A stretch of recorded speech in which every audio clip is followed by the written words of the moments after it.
Hello class. तो last हम पढ़ रहे थे pair of linear equations in two variables, जिसमें हमने क्या क्या पढ़ लिया। सब्स्टिट्यूशन मेथड पढ़ लिया, एलिमिनेशन पढ़ लिया, क्रॉस मल्टीप्लिकेशन पढ़ लिया, ग्राफिकल मेथड पढ़ लिया। फिर हमने ये पढ़ लिया कि अगर हमें दो इक्वेशंस दिए तो हमें कैसे पहचानना है कि वो दो इक्वेशंस कैसा ग्राफ ड्रॉ करेंगी।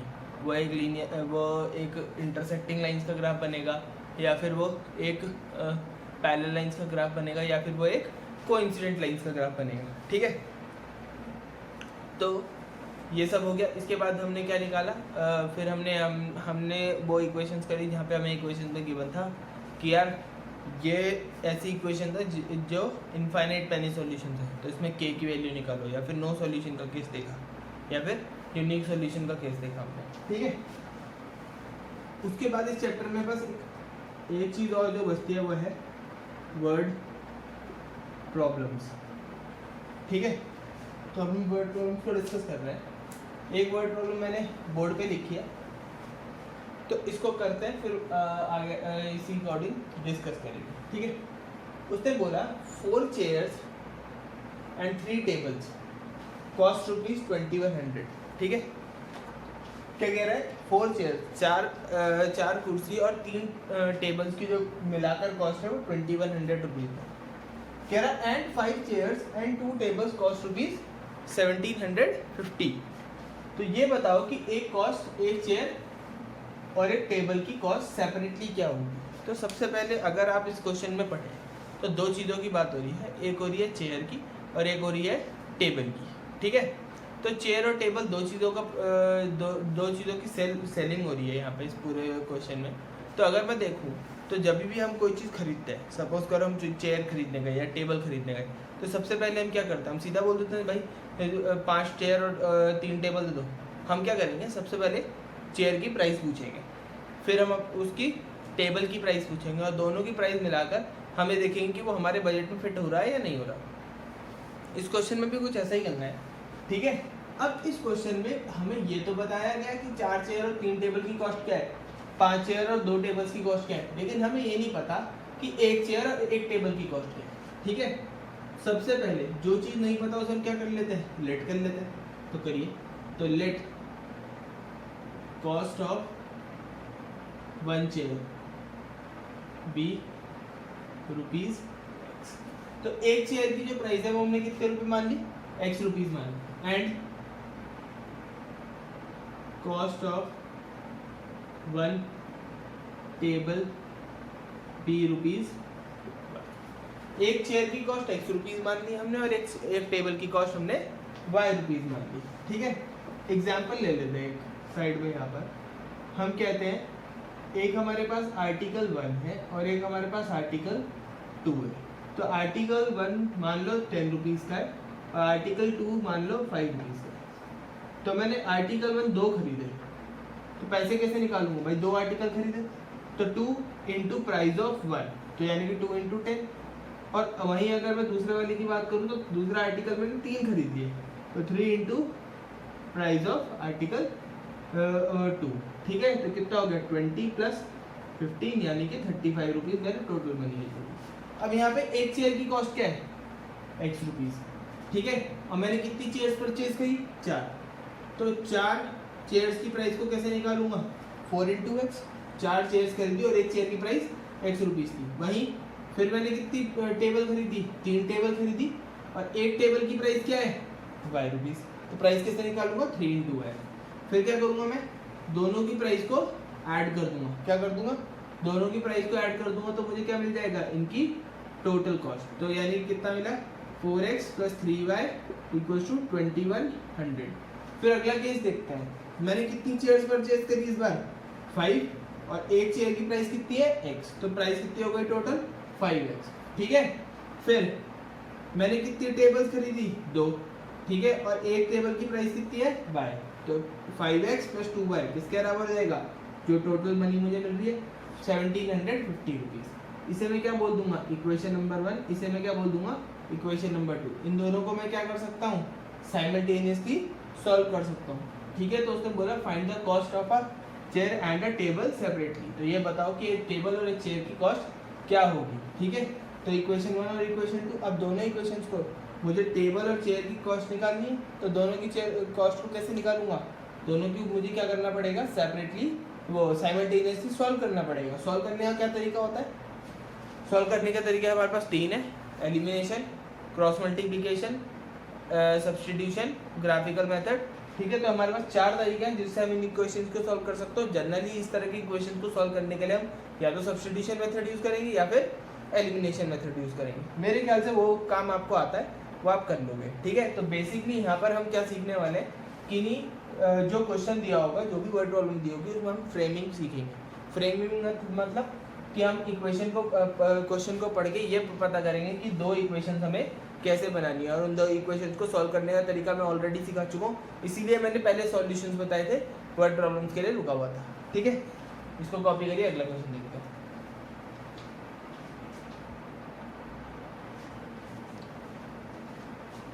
अब उसी तरह का एक और क्वेश्चन देखते हैं। ठीक है, तो बिल्कुल वैसा ही क्वेश्चन है, बहुत ही सिंपल क्वेश्चन है, तो इसको भी देखते हैं क्या कह रहा है।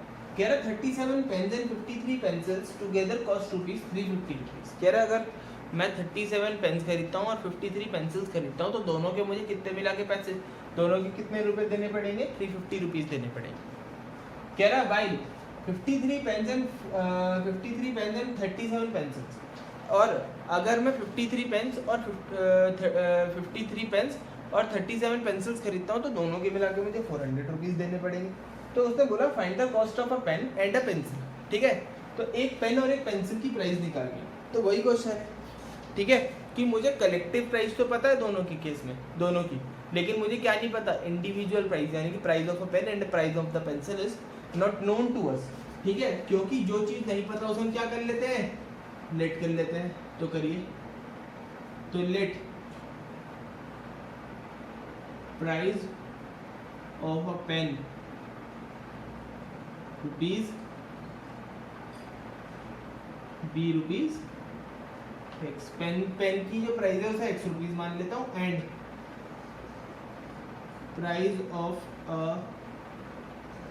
पेंसिल ₹b, और पेंसिल की जो प्राइस है उसे मैं ₹y मान लेता हूँ। यहाँ तक हम पहुँच गए। अब फर्स्ट केस देखते हैं। उसने बोला अगर मैं 37 पेन्स खरीदता हूँ, ठीक है, तो 37 पेन्स की प्राइस कैसे निकालूंगा भाई, एक पेन की प्राइस कितनी है, ₹x, तो 37 पेन्स की प्राइस कितनी हो जाएगी, 37 इंटू x। एक पेंसिल की प्राइस कितनी है, ₹y, तो 53 पेंसिल्स की प्राइस कितनी हो जाएगी, 53 इंटू y, और दो इन सब की प्राइस मिला के कितने रुपए देने हैं हमें, ₹320। उसी तरह से अगर मैं सेकंड केस देखूँ तो मुझे कितने पेन खरीद रहा हूँ मैं, 53 पेन। एक पेन की प्राइस है ₹x, तो 53 पेन्स की प्राइस कितनी हो जाएगी, 53x, प्लस एक पेंसिल कितनी पेंसिल खरीद रहा हूँ मैं, 37। एक पेंसिल की प्राइस है ₹y, तो 37 पेंसिल्स की प्राइस कितनी हो जाएगी, 37y, और टोटल प्राइस कितनी है मेरी, 400। ये मेरी इक्वेशन नंबर 1, ये मेरी इक्वेशन नंबर 2। इसको मैं सॉल्व कर लूँगा by simultaneously method, simultaneous method, जो भी मेथड लगाना चाहो लगा सकते हैं। ठीक है, इसको कॉपी करिए, फिर अगला करते हैं।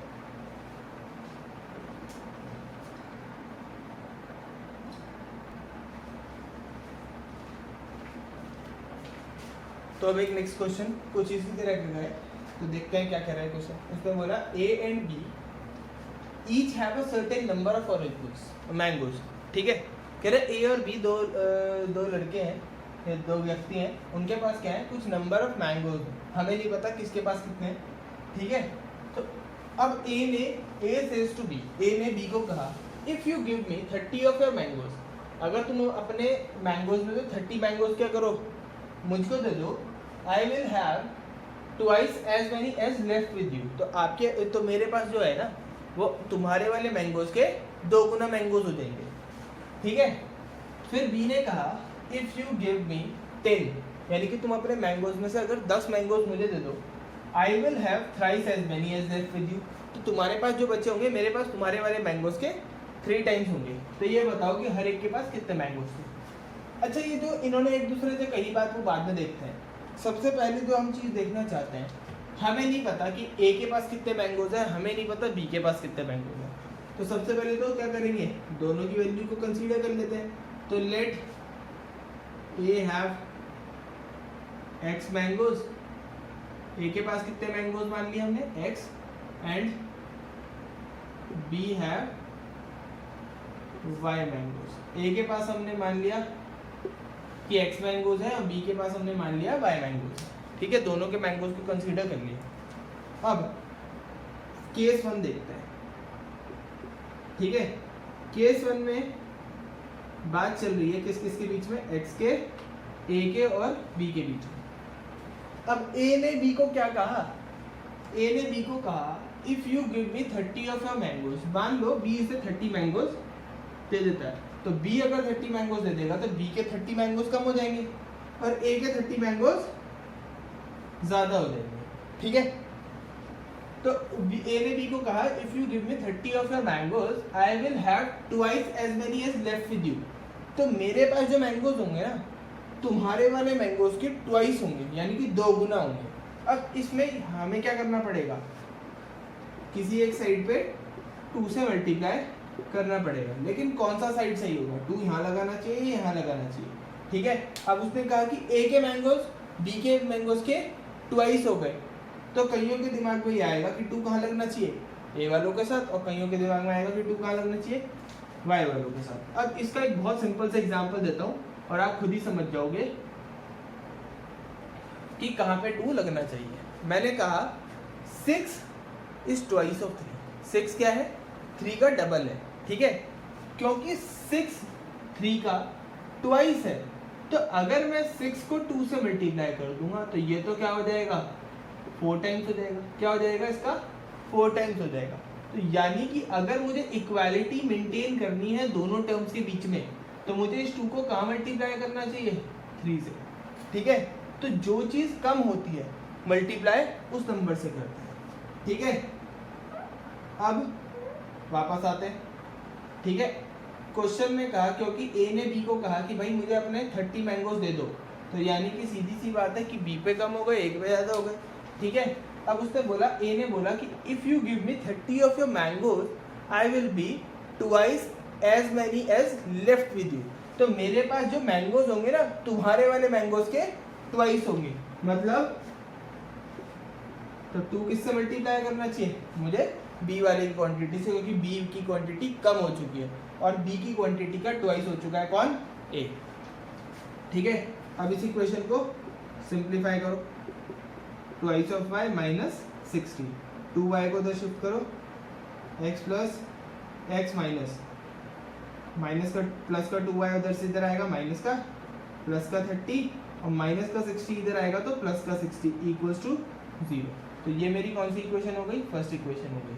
ठीक है, अब मुझे सेकंड केस देखना चाहिए। क्या देखना चाहिए, केस 2। केस 2 में क्या कहा, केस 2 में अब बी ने कहा if you give me 10 of your mangoes.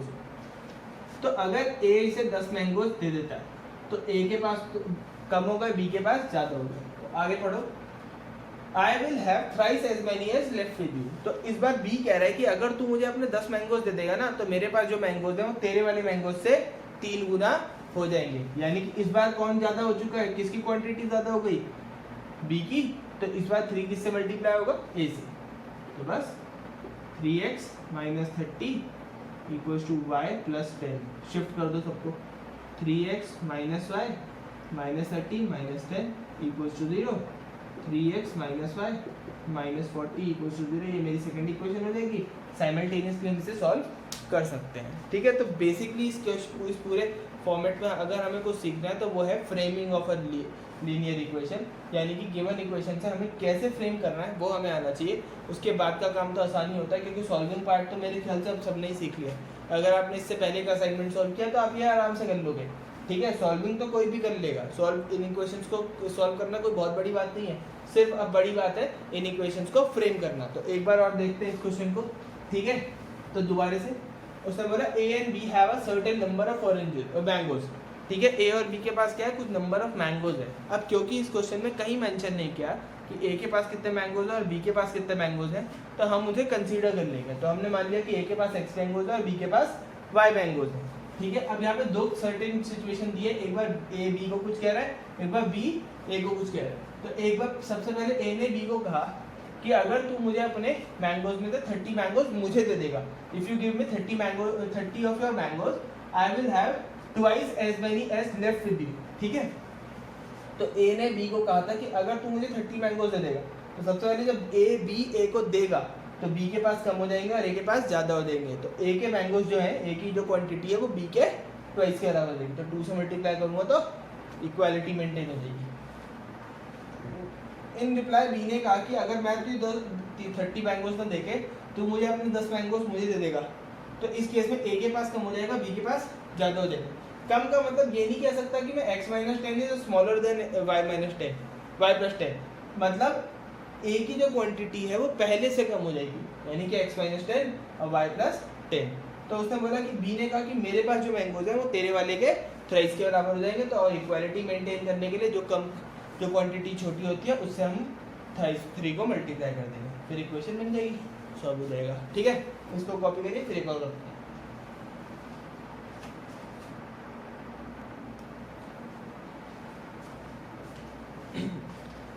तो अब अगला क्वेश्चन देखते हैं, जैसा पिछला था वैसा ही कुछ है। ठीक है, तो कह रहा है one says give me 100 friend I shall then become twice as rich as you. ठीक है, तो यानी कि दो व्यक्तियों के बीच में बात चल रही है, एक दूसरे को कहता है, सपोज करो ए और बी मैंने नाम दे दिया दो बंदों को। ठीक है, तो एक कहता है ए कहता है बी को कि अगर तू मुझे 100 रुपये दे देगा तो मैं तेरे से 2 गुना रिच हो जाऊंगा। मतलब सपोज करो ए के पास 100 रुपये थे, बी के पास 200 रुपीज़ थे, तो बी ने अगर 100 रुपये ए को दे दिए तो ए के पास 200 हो गए और बी के पास 100 हो गए। तो अब बी ए क्या हो गया, बी से ट्वाइस रिचर हो गया। ठीक है, तो उसके रिप्लाई में बी ने उसे कहा ए को कि इफ़ यू गिव मी 10, मतलब अगर तू मुझे कितने रुपए देगा, 10 रुपये देगा, I shall be 6 times as rich as you. अगर तू मुझे 10 रुपये दे देगा तो मैं तेरे पास जितने पैसे हैं उससे 6 टाइम्स से मेरे पैसे तेरे पैसों के 6 टाइम्स हो जाएंगे। ठीक है, तो ये बताओ कि हर एक के पास कितने कितने पैसे थे, दोनों के अमाउंट ऑफ मनी निकालनी है। ठीक है, अब इस केस में अगर मैं दो बंदों का नाम ले रहा हूँ ए और बी, ना तो मुझे ये पता है कि ए के पास कितने पैसे और ना ही मुझे ये पता है कि बी के पास कितने पैसे हैं, तो मैं क्या कंसीडर करता हूँ, तो यहाँ पे कंसीडर कर देते हैं let A has ₹X and B have ₹Y। ठीक है, केस 1 लेके चलते हैं, दो व्यक्तियों के बीच में बात हो रही है X और Y। अब ए ने बी को कहा if you give me 100 rupees, तो इन दैट केस बी के जो पैसे हैं वो 100 रुपीज कम हो जाएंगे, ए के 100 रुपीज ज़्यादा हो जाएंगे। If you give me 100 rupees I will become twice as you.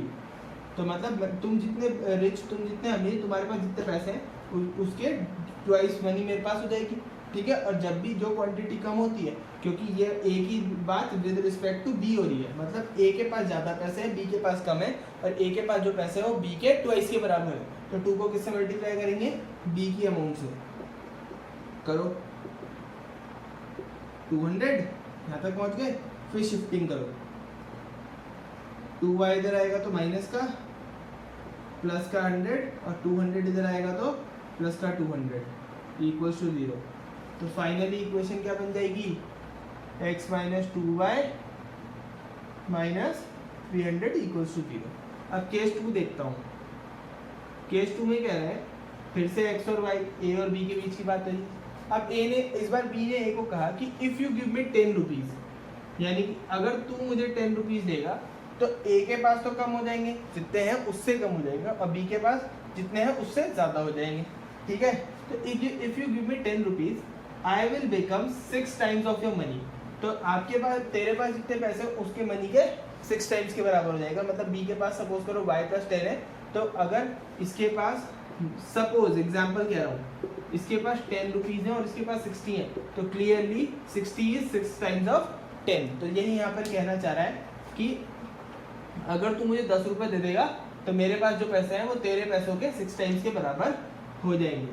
Multiply करेंगे तो ऐसा कुछ मिलेगा, और फिर शिफ्टिंग 6x y को उधर भेजा, माइनस 60 10 को उधर भेजा। तो 6x माइनस वाई माइनस 70 बराबर 0। ये दो इक्वेशन बन गई, इक्वेशन नंबर 1, इक्वेशन नंबर 2। किसी भी एक मेथड से आप सॉल्व कर सकते हो। ठीक है, आज के लिए इतना ही। फिर अगली क्लास में थोड़ा और डिफरेंट क्वेश्चन देखेंगे, नंबर्स के ऊपर बेस्ड, एज के ऊपर बेस्ड, न्यूमरेटर डिनोमिनेटर, फ्रैक्शन पे बेस्ड, स्पीड पे बेस्ड। अभी बहुत सारा कंटेंट बचा है, बहुत सारा काम बचा है इसमें। वर्ड प्रॉब्लम बहुत सारे टाइप की होती है, वो करेंगे। फिलहाल आप जितना करवाया है वो, जो करवाए हैं क्वेश्चन वही प्रैक्टिस कर लो। उसके बाद असाइनमेंट तो आएगा ही, उसमें देखेंगे। चलो, थैंक यू।